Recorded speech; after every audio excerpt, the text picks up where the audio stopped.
Hello students এইটো ভিডিওত আমি আলোচনা কৰিম এমসিকিউ যিবিলাক আছে সেই এমসিকিউবোৰ কেনেকৈ চেক কৰা হয় যেটো আমাৰ এইচএসএলসি এক্সাম আছে বা এইচএস এক্সাম যিকোনো কম্পিটিটিভ এক্সামই হোক সেই এক্সামবোৰৰ যিবোৰ এমসিকিউ আছে সেই এমসিকিউবোৰ কেনেকৈ গভৰ্ণমেণ্টে চেক কৰে বা কিহৰ দ্বাৰা চেক কৰা হয় এই সকলোবোৰ তথ্যটো আজি তোমালোকৰ লগত আমি আলোচনা কৰিম তো দেখা এই যি এমসিকিউবোৰ আছে সেই এমসিকিউবোৰ আমি জানো যে তাত অকল কি কৰিব লাগে টিক চিন বা ঘহি থৈ আহিব লাগে যিবিলাক অপচন থাকে সেই অপচনবিলাক কি কৰিব লাগে ঘহি থৈ আহিব লাগে আৰু এই ঘহাটোই তোমাৰ কি হয় মাৰ্কত পৰিণত হয় এতিয়া তুমি যদি শুদ্ধটো ঘহি থৈ আহা তেনলে মাৰ্ক পোৱা আৰু ভুলটো ঘহি থৈ আহিলে মাৰ্ক নোপোৱা তাত কোনো কিন্তু ৰিটেন এক্সামৰ নিচিনা নাথাকে তো সেই বহিটো ৰিটেন এক্সামত যেনেকৈ চেক কৰে হেনেকৈ কিন্তু চেক নকৰে এটো অলপ ডিফাৰেন্ট হয় যেনেকৈ তোমালোকৰ ৰিটেন এক্সাম যেটো আছে ডিসক্ৰাইব সিস্টেম যেটো আছে সেই ডিসক্ৰাইবটো তোমাৰ কেনেকৈ চেক কৰে নিজে টিচাৰে চেক কৰে হাতে কলমে হয় না নাই কেনেকৈ চেক কৰে হাতে কলমে চেক কৰে কিন্তু তোমাৰ যেটো এমসিকিউ আছে হেতু কিন্তু হাতে কলমে চেক কৰা নহয় হেতু তোমাৰ চেক কৰা হয় কম্পিউটাৰৰ জৰিয়তে আৰু এই কম্পিউটাৰৰ জৰিয়তে চেক কৰোতে কিছুমান পদক্ষেপ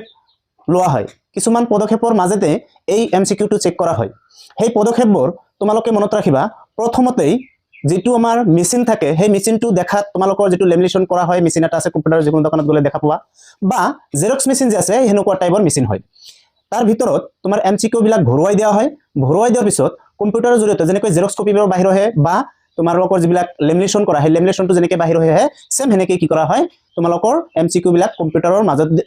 কম্পিউটাৰৰ জৰিয়তে সেই এমসিকিউবোৰ কি কৰা হয় বাহিৰ কৰা হয় আৰু যেতিয়াই কম্পিউটাৰৰ জৰিয়তে সেই এমসিকিউবোৰ বাহিৰ কৰা হয় এফালৰ পৰা আনফালেদি যেতিয়া বাহিৰ হয় তেতিয়াই কি কৰা হয় এমসিকিউ বিলাক কৰা হয় স্ক্যান ঠিক আছে এক বিশেষ ধৰণৰ কি স্ক্যানাৰ তাত লগোৱা থাকে সেই স্ক্যানাৰে কি কৰে তোমালোকৰ যিবিলাক এমসিকিউ আছে সেই এমসিকিউ বিলাক যিবিলাক তোমালোকে গোল কৰিছা সেই গোল বিলাকক কি কৰে চিনাক্ত কৰে এতিয়া কম্পিউটাৰত আগতেই তোমালোকৰ যেটো কোশ্চেন থাকে হেতু তোমালোকে জানা এ set B set she said D set এনেকৈ সেট দিয়া থাকে তো সেই হিচাপত সেট হিচাপত কম্পিউটাৰত আগতে কি কৰা হয় এ সেটৰ যিবিলাক শুদ্ধ উত্তৰ সেই শুদ্ধ উত্তৰবিলাক আগতেই কি কৰা হয় তোমালোকৰ সেই শুদ্ধ উত্তৰবিলাক আগতেই কম্পিউটাৰত লিখি থোৱা বা টিক চিন থোৱা বা টিক চিন দিয়া থাকে যেতিয়া তোমালোকৰ এমসিকিউটো কম্পিউটাৰৰ জৰিয়তে এফালৰ পৰা আনফালে ওলাই আনা হয় তেতিয়া সেই স্ক্ৰিনে কি কৰে যিবিলাক শুদ্ধ উত্তৰ দিয়া আছে সেই শুদ্ধ উত্তৰবিলাক যদি তুমি ঘহি থাকা সেই ঘহাটো কি হয় আপনা আপনি কম্পিউটাৰত উঠি যায় আৰু মাৰ্কটো নিজে নিজে কি হয় ক্যালকুলেট হৈ যায় এতিয়া হয়তো তোমালোকে এনেকুৱা ক'ব পাৰা যে যেহেতু ঘহিলেই মাৰ্কটো কি হয় স্ক্ৰিনৰ দ্বাৰা কম্পিউটাৰত উঠি যায় এতিয়া চাৰিটা অপচনৰ আমি যিকোনো যদি দুটা বা তিনিটা ঘহি আহো তেনেহলে তো হেতু উঠিব কাৰণ আপুনি কৈ আছে যে ঘহাটোই স্ক্যান কৰি কম্পিউটাৰত কি কৰা হয় মাৰ্কটো এড কৰি দিয়া হয় কিন্তু তোমালোকে মনত ৰাখিবা যে যিবিলাক কোশ্চেনত তুমি এটাতকৈ অধিক যদি তুমি ঘহি থৈ আহা তেতিয়া সেই কোশ্চেনটো স্ক্যানেই নহয় তেতিয়া সেই কোশ্চেনটো স্ক্যানেই নহয় সেই কোশ্চেনটো তেতিয়া কি কৰা হয় বাদ দিয়া হয় কোশ্চেনটো তেতিয়া ধৰা নহয় ঠিক আছে কোশ্চেনটো তোমাৰ টোটালি কি কৰা হয় ইগনোৰ কৰি দিয়া হয় কম্পিউটাৰৰ জৰিয়তে তেতিয়া তোমাৰ সেই কোশ্চেনটো গণনাতেই নাহে তো এই যেটো তোমালোকৰ এটাতকৈ অধিক যদি তুমি তো তোমালোকে যদি এটাতকৈ অধিক টিক চিন দি থৈ বা অৰ্থাৎ গোল কৰি থৈ আহা অপচন দুটা বা তিনিটা সিলেক্ট কৰি থৈ আহা তেতিয়া কিন্তু হেতু শুদ্ধ উত্তৰ যদি তাৰ ভিতৰত এটা থাকেও তথাপিও কিন্তু তুমি মাৰ্ক নোপোৱা ঠিক আছে আকৌ এই যেতিয়া এই এমসিকিউ বিলাক কি কৰা হয় এমসিকিউ বিলাক যেতিয়া আকৌ স্ক্যান কৰা হয় স্ক্যান কৰোতে আকৌ কিছুমান অসুবিধাৰ সন্মুখীন হ'ব লগা হয় কেতিয়াবা কাৰণ কিছুমান ষ্টুডেন্ট আছে কি কৰে সেই এক্সামৰ সময়তে এমসিকিউ বিলাক একদম লেতেৰা কৰি পেলায় তো লেতেৰা কৰি পেলালে এই লেতেৰা হোৱাৰ ফলত তোমালোকৰ যিবিলাক এমসিকিউ আছে হেতু স্ক্যানে কি কৰিব নোৱাৰে শুদ্ধ উত্তৰটো স্ক্যান কৰিব নোৱাৰে তেতিয়া সঠিক উত্তৰ পোৱাটো অলপ মুস্কিল হৈ যায় কম্পিউটাৰৰ কাৰণে আৰু কম্পিউটাৰে তোমালোকৰ এমসিকিউটো ভালদৰে গণনা কৰিব নোৱাৰে তেতিয়া কিছুমান প্ৰবলেম হ'ব পাৰে তো সদায় মনত ৰাখিবা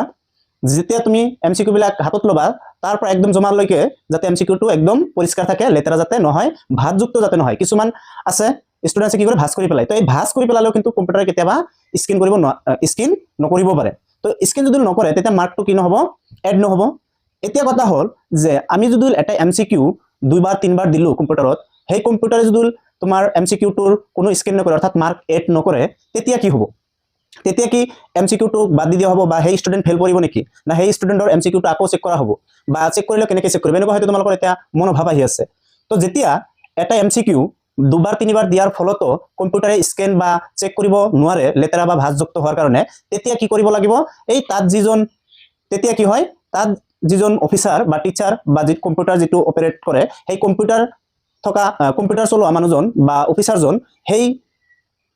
এমসিকিউ শিটটো নিজে হাতে কলমেৰে চেক কৰিব পাৰে কিন্তু এটো টোটালি ডিপেন্ড কৰে সেই মানুহজনৰ ওপৰত যে সেই মানুহজনৰ কেনেকৈ চেক কৰিব তো এইখিনি আছিল MCQ চেক কৰাৰ কিছুমান নীতি। তো ইয়াৰ জৰিয়তে MCQ বিলাক চেক কৰা হয় আৰু তোমালোকে এতিয়া ভালকে পৰৱৰ্তী যিবিলাক এক্সাম দিবা তাত যাতে মুঠেও MCQ বিলাকৰ যাতে ভাজ নকৰা আৰু লেতেৰা নকৰা, লগতে এটাতকৈ বেছি যাতে তোমালোকে অপশ্যন সিলেক্ট কৰি থৈ নাহা। ঠিক আছে, এতিয়া কথা হ'ল এটাতকৈ বেছি সিলেকশন যদি তুমি কৰা অপশ্যন, তেতিয়া কিন্তু সেই কোশ্চেনটো অকল হেবাত যাব, তোমাৰ গোটেইখিনি MCQ কিন্তু বাদ না যায়। ঠিক আছে, যেনেকৈ তোমালোকে 1 পৰা 45টা মান থাকে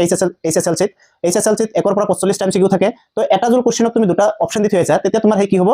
ধৰা হ'ল 2 নম্বৰ কোশ্চেনটো তুমি কি কৰিলা, দুটা অপশ্যন সিলেক্ট কৰি থৈ আহিলা, তেতিয়া সেই 2 নম্বৰ কোশ্চেনটো তোমালোকক কি কৰা হ'ব, চেক কৰা নহ'ব, বাকি যেটো 44টা কোশ্চেন আছে সেইকেইটা কিন্তু চেক হ'ব। তো এইটো মনত ৰাখিবা। ঠিক আছে, তো ভিডিঅ'টো ভাল লাগিলে তোমালোকে চেনেলটো সাবস্ক্ৰাইব কৰিবা।